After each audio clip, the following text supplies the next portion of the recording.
Well, hi there again, and welcome to another winter. I'm going to say winter instalment of Midweek Match Chat for all you lovely people what want just your little bit of a fishing fix on these cold, dark, dreary winter's evenings to take your mind off that horrible weather and put a little bit of fishing back into your life. Well, as I said the other week, we were going to do a little bit of a winter special, and I've got Callum Dicks back here again with us. Hello again.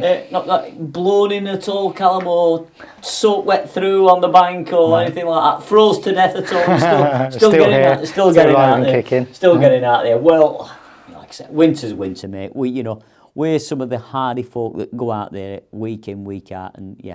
I really enjoy my winter fishing, and I know you do.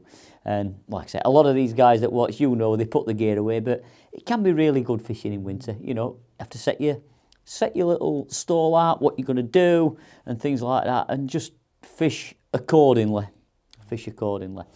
And that was the reason of this episode. We said we were going to do some type of winter league or winter special.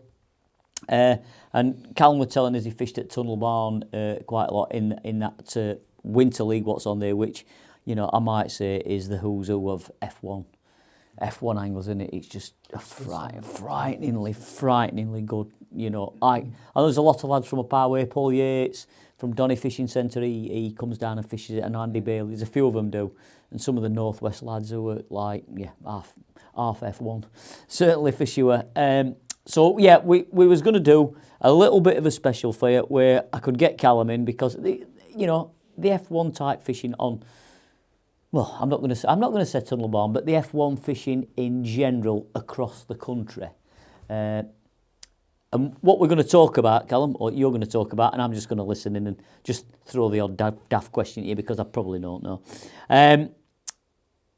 F1s are F1s, whether they're at Tunnel Barn Farm, whether they're at Whiteacres, whether they're at Partridge Lakes or anywhere. The reason some of these anglers are good is, they know how to catch F1s. And I say F1s are F1s no matter what venue they're in, and carp are carp no matter what venue they're in. If you can fish for carp, you catch them and things like that. And I think, am I right in saying that F1s feed very much the same? Absolutely, yeah. I mean, most venues you'll go to, the bait choice will be very simple. Between venues, it'll be exactly the same. A lot of the depths that you fish into will be exactly the same. The way you feed it will be all the same. So, I mean, once you get an understanding of fishing for F1s in the winter, you can go to a lot of venues around the country, fish the same and do brilliant. Which is why Andy Bennett catches. Andy Bennett's fantastic. Yeah. A lot of good angles. Paul Holland, Aidan Mansfield. There's quite a few lads out there. These are all household names to a lot of you guys out there, and they're just so good at it. Yeah, switched on, bang on the game when it comes to it. They're on it and they know when to change. I think. Definitely. I'm not going to say a subtle change, but like just changes in depths and things like that. It just makes. It's almost like going from catching one a chuck to catching two every chuck, isn't it? It's frightening. So I were hoping to open Callum's mind a little bit and tell you one or two little things, and just one or two little tips, little tricks, little wrinkles, and like little bits of tackle what he uses and things like that. So that's what this episode is going to be all about. So I'm going to throw it over to him, and I'll just keep butting in and just like stick my butt and drink my tea, and just stick it in. So right, there we go, Cal. We'll not say a venue. You're approaching an F1 venue. Most of the F1 venues are snake type lakes anyway, aren't they? So right, there we go. Over to you, mate. How would you look at your peg and start your peg? And away we go. To start with, bait wise, you couldn't get much simpler. You've got three choices of bait. You've got soft pellets, you've got maggots, and you've got bread. That is pretty much everywhere you go in the country. That is going to be your bait choice. Easy. And then water temperature depends on which one of those works well. So the warmer it is, it swings more towards pellets and maggots. Yep. And the colder it is, it swings more towards bread and maggots. So last weekend, the last couple of matches, the water temperature's just starting to drop now, and the water temperature last week was 7.5. So it's starting to swing more towards the bread. We've had a few frosts. Yeah, I think cold it was winds. second, third frost. It was a northerly wind as well. Northerly winds, cold winds. So pellets have just started to eke away now. The first round or so pellets was good, but the water temperature was still up at 9 degrees.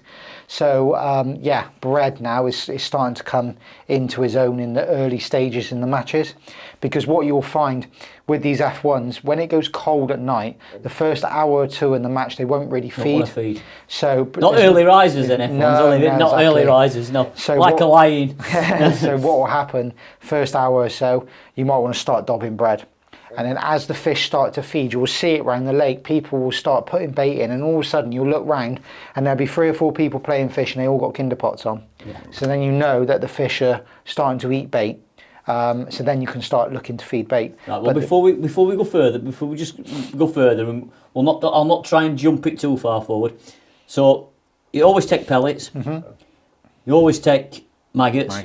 And you always take Mr. Warburton himself. Right. Absolutely. So volume-wise, what would you take? Pellets, maggots, bread? You take half a dozen slices of it. Hardly anything really. Pellets-wise, it's ridiculous how little you use. Half a pint? Half pint of micros. Half a pint to wet it down micros. 100 expanders. Yeah. That would last you. You'd literally, the best way of feeding pellets, when you do feed pellets on these snake lakes for F1s, is just to sprinkle them in with sprinkle lids on your kinder pot. Yeah. And in general, you're tapping in 20 pellets. So a half a pint of pellets, God knows how many pellets that is. That is absolutely thousands. Don't you find it amazing though, Cam, when it comes to pellets? And I see this out there, and you'll see it. You're the coaching on bank for people, and that they think you need a full, massive pot of pellets to kick your peg off to start with, and it's wrong, isn't it? Yeah, it's the wrong thing to do. It's the worst thing you could ever do. It's amazing how little bait you sometimes need to start your peg off on all commercials, and that F1s and carp. What you've got to remember is that these fish are very tuned into reacting to noise and smell. So when you tap in 20 pellets a foot to 18 inches off the water, immediately they'll be able to hear that and smell it. Where's that? It's here. Yeah, hear it and smell it. And a lot of the time on these Snake Lake type commercial venues, the fish are already in your peg. They're in your peg, yeah. It's not like a case of you're on a big reservoir where you're trying to draw the fish in. They're there. So you just tap a bit of bait in, a tiny little bit of bait, and you'll get bites really, really quickly. Yeah, that's a big thing for us. Like, I see people feeding far too many pellets, and I don't fish the F1 venues, but it's equally the same with carp. Yeah. Very few, like Callum's just said there, it's the fish are in your peg. Yeah. You just need something just to trigger them off, and carp fish, it might be half a dozen 6mm pellets, or even 4mm, or something like that. But and then maggot-wise, I would probably take 2 pints. 2 pints. And 99% of the time, I'll bring back a pint. Freeze them. Save them for later in the year when you want some dead maggots. Most of the time, when you're fishing venues like Tunnel, the weekend, the best way of feeding it was to tap in 10 maggots, count them in. So you're using sprinkle lids and you're actually counting the bait in. So you're tapping your pole 1, 2, 3, 4, 5, 6, 7, 8, 9, 10. And also when you're throwing your bait short on your short line later on in the match, I also count the maggots in my hand. So I'll pick up maggots and go 1, 2, 3, 4, 5, 6, and then I'll throw them. And I always stay really uniform on how many maggots I'm feeding, because it's very easy to get away from yourself on how much bait you're feeding, and you wouldn't believe it. I cannot stress to you how much, and this is why Andy Bennett will do so well, and Paul Holland will do so well at this type of fishing, because they're so they manage their pegs so well. He's the best I've seen. Yeah, and I watched Andy once, and he counts his maggots in his hand, he throws his hands, and he will always feed the same amount of maggots. It's very easy to put your hand in a pot of maggots and you think, oh, I've just chucked a few in, but it's 30 maggots. Yeah. And at the end of the day, when you're tapping in maggots on your long line, if 8 maggots is the right amount of bait to tap in over there, why are you chucking 30 short? It's a total different. Common sense, guys. Just so think about what we're saying here. I could tap in 10 maggots, and if I tapped in 15, 16, 17, it wasn't good. If one come into your peg, then you'd foul look it. If I went back to just really being controlled and just tapping in 8, it was miles better. So every time I shipped out, I broke down where I was fishing short. I counted in 5 through them, count in 5 in your hand and throw them. I always feed twice when you throw them, and just be really controlled with your bait. It makes a massive difference. You know, that's a massive thing, you know, bait-wise. You can sometimes feed a lot of bait. You know, I think F1s do respond to bait, don't they? They like to eat. They're eating fish, aren't they? The time when you've got to start to feed more bait is if you've got other fish in your peg. Yeah. So if you've got a lot of roach, a lot of skimmers, you might have to suddenly think, right, I've got to try and draw them into my peg. But if you're in a situation like I had the weekend where I had a lot of fish in my peg and it was all F1s, you can literally feed 8 maggots and it's perfect, because every time you get a bite, it's in the mouth. It's not foul hooked, no line bites. It's perfect, and you don't need to feed lots of bait lines like that. Treat them mean, keep them keen. Yeah. That's the best way of doing it. So yeah, and then obviously bread. Just need a couple of slices just to punch out, and away you go. Unless it goes really, really cold, you're only ever going to fish bread for probably an hour. Yeah. Just to nick a few early fish until they start feeding. Yeah.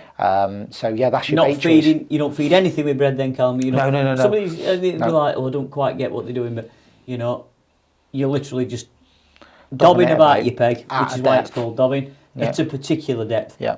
Looking for a ball of fish. Yeah. So your bait wise, you want 2 pints of maggots, handful of pellets, and a couple of slices of bread. So you're looking at probably 4 or 5 quid, and that every single match through the winter, like places like that, that'd be perfect. That's the go-to sort of bait limit's what we get there. So that's your bait sorted. It's really, really simple. You can get all of that done the night before as well. I soak all my pellets, all my expanders up the night before.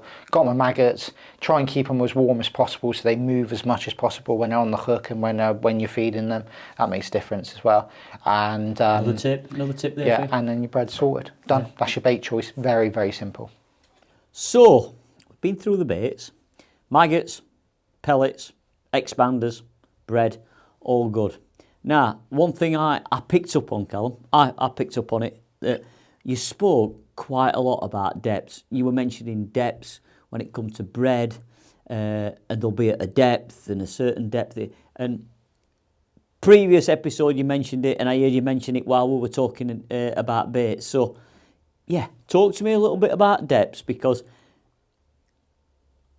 I don't fully understand all the F1, like you know, I hate them. You know, but I do know, having spoke with you, worked with you a bit, like depths are so important. Sometimes like an inch, 2 inch always makes a difference. You know, it does make a difference, doesn't it? And it can, and I've said it before, you can go from catching 1 a chuck to 2 a chuck if that could be possible, and it can be a complete game changer. So, what's the depths this time of year? What were you looking at now you're starting? To start off with, we'll talk about bread. Obviously, when you're dobbing bread, you're fishing off the bottom. Right. So, in general... Not shallow? No, you're just fishing off the bottom. And the best depth to set your float at when you're fishing with bread is between 28 and 32 inches at that tunnel. This is on a canal shaped lake.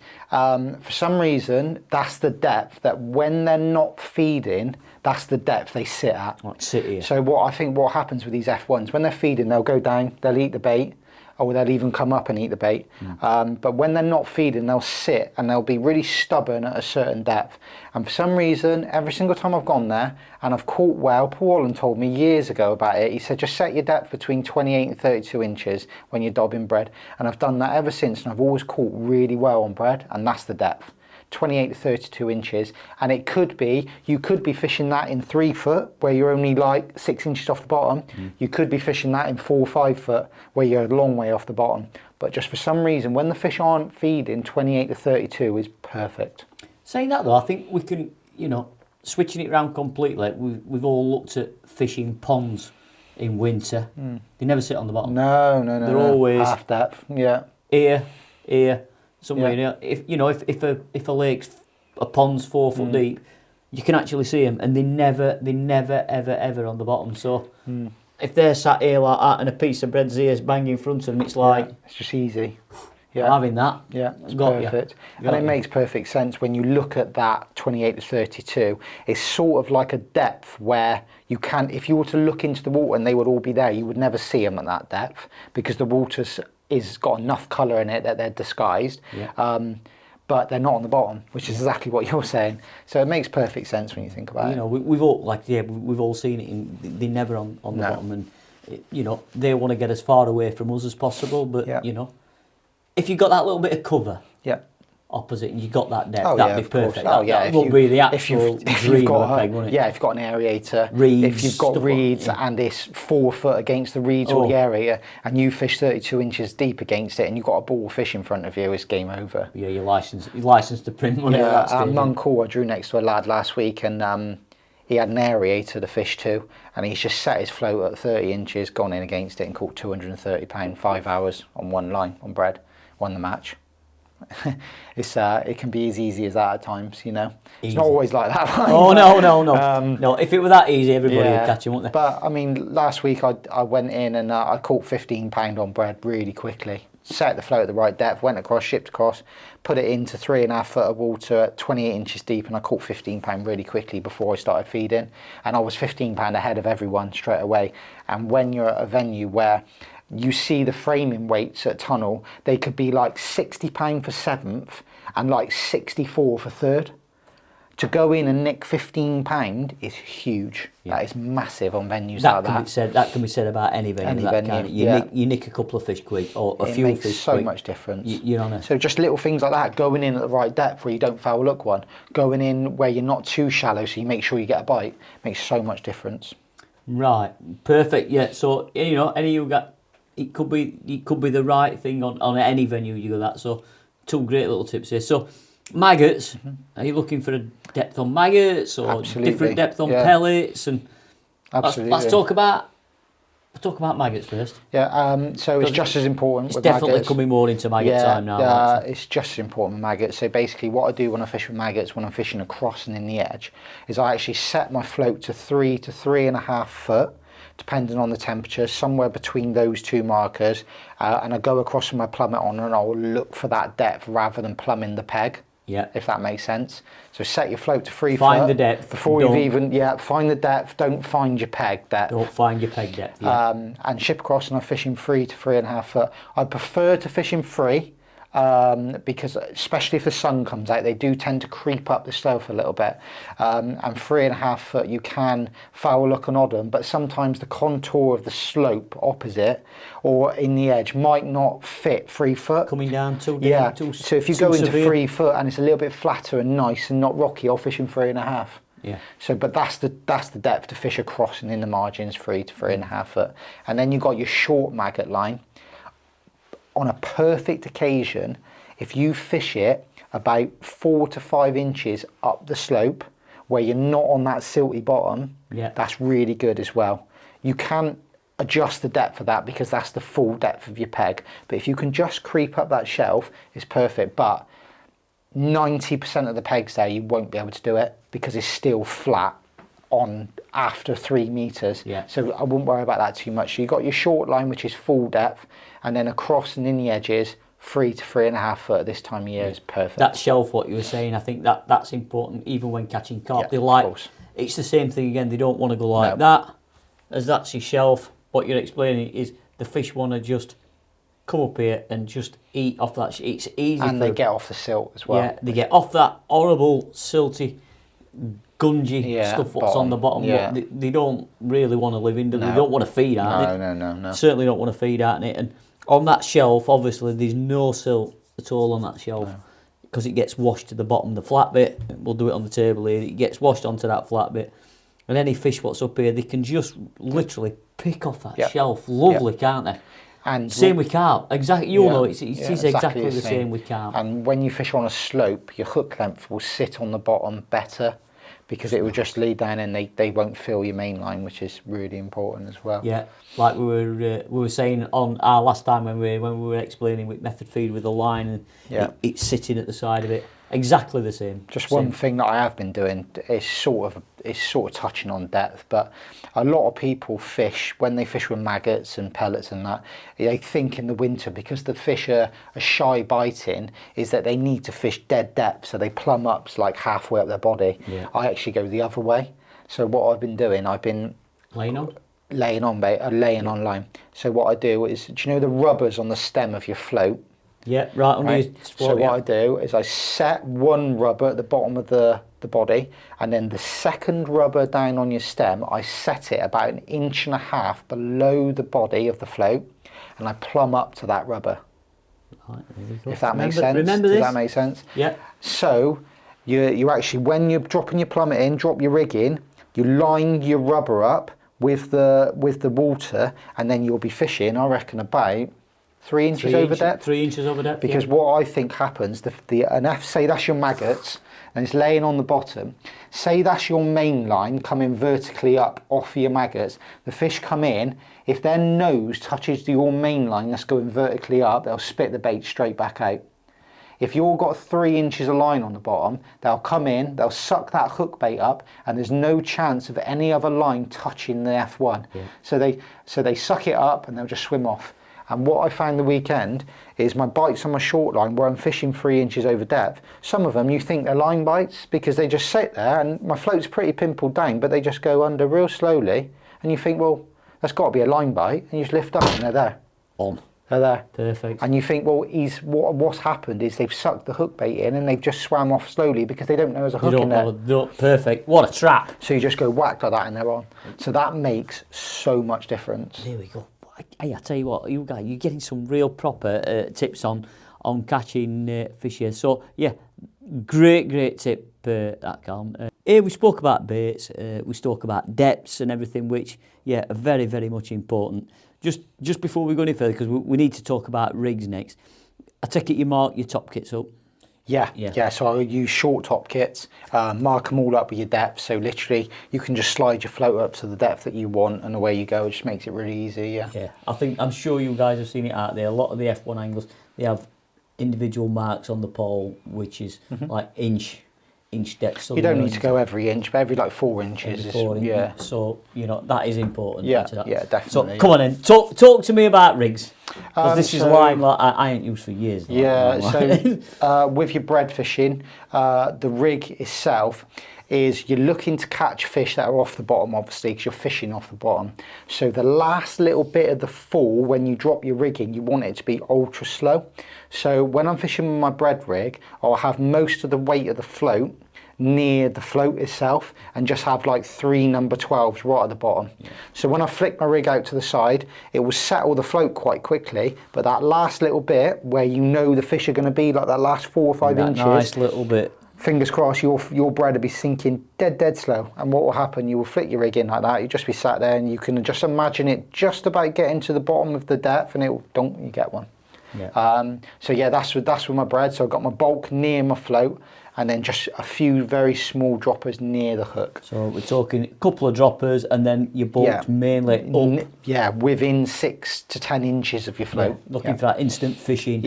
But then starting to fish. But then what I think happens with this bread, because it's by the time your bread gets out there after you shipped it out, if you've put it on correctly where you haven't compressed it, it should be pretty fluffy. So what happens is you flick your rig in and they watch it come down, and then when it gets to the correct depth that they're at, because they won't move, they'll just have it. So that's really important to use like a light strung out rig for that. I think bread's all about the visual thing. And that nice.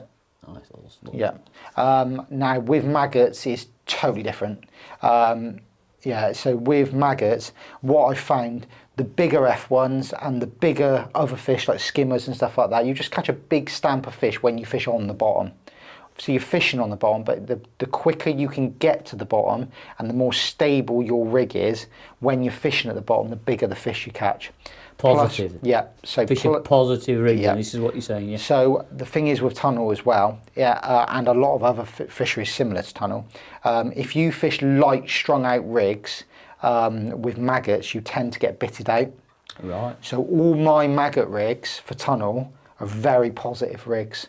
0.3s, 0.4s, all bulked up with 1 dropper, 5-inch hook lengths, real positive rigs. I think. And you might be able to answer me this. I think the biggest mistake people make, and like I say, I'm no F1 expert. Will never confess to be an F1 expert. I don't want that, but I follow it. I understand it. Because I'm an angler. But I think so many anglers make the mistake because they've heard so much about the F1s and fishing light lines and finesse. They have to use delicate rigs. No, not and at all. it's completely wrong, isn't it? No, it's totally. Fishing for big F1s, sometimes it's like, obviously I've done quite a bit of international fishing where you fish for bream and on big venues. A lot of the time, these F1s, these big old F1s, are quite similar To bream. Yeah, where you fish quite heavy rigs, bit over depth, big hook baits, like big double maggot, big bear, and you actually fish and you hold your float dead still, bit over depth. It's a bit like fishing for bream. A lot of people have got this I think impression. It's the fallacy of it, isn't it? Impression of F1s that you've got to fish tiny little rigs on the drop. Yeah. Granted, sometimes, like you can do fish like that, but I think a lot of the time, you don't have to fish like that for F1s at all. No. And I've always done really well, loads better fishing heavier rigs, over depth, big back shot. I see that, I visit Westwood Lakes, which is, fantastic F1 fishery and that, and, I speak to Richard in the shop, and his rigs are massive. Yeah. Massive rigs, and I've watched match this qualifiers there, and it's great. If I go on the match this qualifier, they're running with Bob Dyer and everything, and you look at people's rigs, the good anglers, the likes of the Bennetts and that, they fish so heavy. Positive, yeah. It's just like bulk, one dropper. Dropper, or sometimes a bulk and just a bulk, hook length. No droppers, like a 3-inch hook length, and bosh, get it down. And it's like positive. A rule of thumb that like gudgeon rigs. Yeah, a little bit like gudgeon rigs, really. Yeah. If you can really remember them. A rule of thumb for me now with fishing across all types of fishing, if I'm fishing a bait that where you can get bitted out on, where you can catch roach and perch, i.e. maggots, pinkies, in general, you fish heavy rigs to get your rig down, get your hook bait down to the bottom. If you're fishing a hook bait and feeding bait where you can't get bitted out, i.e. hard pellets, sweet corn meat, fish light rigs. Yeah. Just a rule of thumb. So many tips in this episode. I like it. With maggots, heavy floats, bulk one dropper, get it down, get it to the bottom, get it nice and stable, big back shots and hold it dead still. Yeah, you're looking for that perfect presentation. Tap the right amount of bait in, a little bit over depth, hold it still and try and catch those big fish. Just while we're on that subject, like of rigs and that, we spoke about your maggot rigs. Do you fish a really short line? No, absolutely not. You fish not. a long line to your pole? 100%. I'll fish as long as I can physically get away with because they definitely see your pole tip. Right, okay. Without a doubt, they see your pole tip, especially when you're fishing that 3-foot line. I tend to measure my lines, and I think about a 20 to 22 inch line between your float and your pole tip. It's probably about that long. Yeah. It's right with a couple of big back shot. I see a lot of anglers because they think, F1's a shy biting fish, I'll go over a short line. But if you get your rig correct and you fish a little bit over depth with a heavy float and a long line to your pole tip, it's easy. They just go under and they just lift up and they're on. It's easy. So long lines to your pole tip and your float. The only time I don't fish a long line to my pole tip is when I fish short, but I'll explain a little bit more about what I do with that later on. But when I fish across in the edge, I try and fish a long line with 2 big back shot. Number eights, just spread out. I don't bulk them up because I don't want there to be a too much of a kink of an angle in the line. You're not looking for that 45-degree angle. One like 4 inches above, and then 1 4 inches above the pole, below the pole tip. Yeah, just holding that line. So so you're literally holding your float. I'm doing it to camera like you're holding it sort of bang still. And the other good thing about fishing a long line to your float is that it's just nicer to fish with. You don't get any tangles. It's just nice. It's just easy. Yeah. I thought I'd get that one. Get that one in. So we've done your maggot rigs. Yeah. Bread rigs, nice slow drop. Maggot rig, and that's 2 complete opposite ends to the spectrum. Bread rigs, nice and steady. Maggot rigs, it's like straight to the bottom, pin it down, and away we go. So 2 100%. Complete, same fish you're fishing for, but 2 completely different chalk and cheese. Yep. That's like Ferrari. Mini. Mini. It's just like there we go. 2 complete. 2 chalk and cheese. Black, white. It's just complete different ends of the spectrum. So, I'll chuck a little bit of a punt in here. So now when we're talking about pellets, I suppose, very similar to maggot. Similar, just a little bit more. I feel like with pellets, you can fish a happy medium with pellets, because there's not a very good chance that you're going to get bitted out. You're not going to catch small fish, but I still don't feel like there's a need to fish really light floats at all. If you want, what I would do personally to keep it simple is just use the same rigs as maggots. But if you want to, you can string your bulk out a little bit. You can use a slightly lighter float, but I don't really feel like there's any need to. I think we get carried away sometimes. And the best matches I've had at Tunnel, when I've really done well from the pegs that I've drawn and when I've won, a lot of the time I set up like 3 rigs. Because I know that rig's right for that depth. I know that rig's right for short. And I can fish pellets on that rig. I can fish maggots on that rig. I set 3 rigs up. Keep it simple, guys. Fishing's simple. Yeah, we make it hard work. When you're confident and you know what you're doing and you know what rigs you're using, you can just set like 3 or 4 rigs up and you're done. The weekend I set 4 rigs up. And I send like loads of fish, you know. So we make it hard work sometimes, Callum. So it's pellets. I would just fish the same as maggots. Yeah. There we go. So proper positivity. Yeah. So line wise, you brought a few bits here, elastic and everything. Do you know what I was saying about the pole tip? Yeah. Where I feel like the fish can see your pole tip, 100% they can see your main line as well. If you were to go to Tunnel and fish an 020 main line, I really, really think you wouldn't catch a lot at all. I'd never catch nothing. No. Lighter main lines on your rig makes a massive difference. Massive. Yeah, 100%. Does it make a difference presentation? Yeah, yes, I'm sure it does, because then it doesn't get affected by the toe as much. Yeah, because obviously it's cuts thinner. through water nicer. Yeah, cuts through water. So when you are fishing with bread, it does sink nicer. But I'm sure, I don't think it's anything to do with that personally. I think it's that they can see it. Yeah. 100% in this clearer water. So 014 MVR rig mono line. I wouldn't want to go any lighter than that just because of the durability of it. But you've chance of a carp. Exactly. So I use that for my main line now, and I've been catching so many fish when the fish come in with pegs. So it can't be that wrong. Yeah, fantastic line that. Yeah, in all the sizes. The best thing about that line is the way that it takes the pressure of the shot. Yeah. So I use shot, I don't use stots. I use stots for my trimmers, but I use shot for my actual bulk. And the way that it takes shot is really fantastic with that, yeah. Yeah, great line that. And up lengthwise, I can see it here. Here we are, 010. Wouldn't want to go any lighter. Same thing again, you might hook a carp. Because they're big fish, but you don't want to go any heavier because they obviously they can see it. So yeah, that balance is perfect with a 4 to 7 elastic through a short kit, 014 mainline, 010 hook length. The whole setup is balanced perfect. That realistically, if you're hooking them in the mouth and you're fishing a little bit over depth, and that is you're not going to lose anything. You're going to get them out, aren't you? Yeah. You're going to get them out. Shot them with number 9s. I see you've got 9s on there. You've got and some my little trimmers. I've got bricks, trimmers. 11 number bricks. Yeah, which are fantastic. And I'm going to hold this float up, Callum. We haven't. These are the floats what ideally you use, this style of float, which is a slim finesse series 4. It is 4, isn't it? 6, sorry. Yeah. 6. Yeah. So now it says 1.5mm bristle, hollow. So it makes, because obviously the light can be a bit difficult this year with the sun being low.